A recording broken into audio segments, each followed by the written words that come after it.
আরে বন্ধু, অনেক দিনের পর দেখা। আয় আয় আয়, কি খবর বল, কেমন আছিস? আরে তুই তুই এখানে কি খবর তোর? আমি তো ভালো আছি রে। তোর খবর বল। বাড়িতে সবাই ভালো আছে? হ্যাঁ, সবাই ভালো আছে। কাকা কাকিমা ভালো আছে। ভালো আছে। আজকের এই মে দিবসের ছুটি, একটু ঘুম থেকে দেরি করে উঠলাম বুঝলি। আরে এখন এই বাজারে যাচ্ছি, একটু দেখি বাজার টাজার করে নিয়ে আসি, একটু বাড়ির সবাই মিলে একটু আনন্দ করে খাওয়া দাওয়া হয়তো হবে। আরে আচ্ছা আচ্ছা। আমিও দেরি করেই উঠেছি। আমি তো 9টার দিকটাই উঠলাম। শ্রমিক দিবসের ছুটি বলে কথা ভাই। যা কি- বলেছিস ভাই, যা বলেছিস। কিন্তু একটা কথা ভেবে দেখতো, আজকের আমরা হয়তো শ্রমিক দিবসের জন্য ছুটিতে হয়তো দেরিতে ঘুম থেকে উঠছি, কিন্তু কোন সকাল থেকে দেখ, দূরের দিকে দেখ তাকিয়ে, ওই মজুরটা ঘাম ঝরিয়ে কিন্তু ইট বয়ে যাচ্ছে, রাস্তা নির্মাণ করছে, সমাজের কারিগর, তারা সমাজ গড়তে ব্যস্ত। আজকের দিনে কি ওই শ্রমিকদের ছুটির পাওনা নয় বন্ধু?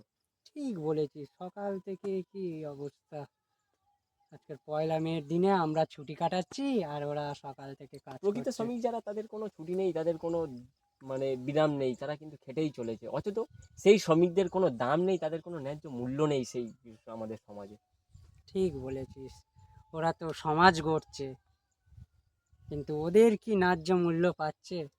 ওরা তো ন্যায্য মূল্য তো বন্ধু দূরের কথা, ওই মানুষদের কাছে চিন্তা ভাবনা করে কথা বলে দেখবি, চিন্তা ভাবনা করে একটু দেখবি ভাই, ওদের কোনো সেভিংস নেই, ওদের কোনো ভবিষ্যতের পরিকল্পনা নেই, না কোনো ফ্যামিলির প্রোটেকশন, না কোনো ফ্যামিলি ইন্স্যুরেন্স, কিছুই নেই। আমাদের দিনে হয়তো আমাদের, তোর বাড়িতে ইন্স্যুরেন্স করা আছে তো? আমার তো আছে ছোটখাটো অল্প, যা সেভিংস করি তার ওপর। কিন্তু তুই যা বলছিস সত্যি কি ওদের নেই এরকম? বাস্তবে নেই রে ভাই, প্রতিটা গ্রামে গ্রামে, প্রতিটা বাড়িতে বাড়িতে যাবি, এরকম অনেকের নেই। হয়তো অনেকের আছে, আবার অনেকের নেই, কিন্তু বেশিরভাগ মানুষের নেই।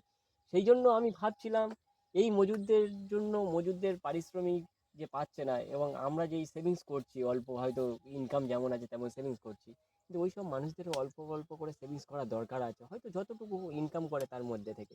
আমি সেই জন্য ভাবছিলাম ওদের জন্য কিছু একটা সচেতনতার বার্তা নিয়ে যাব। এটা তো খারাপ কিছু বলিসনি, এটা তো ঠিকই কথা।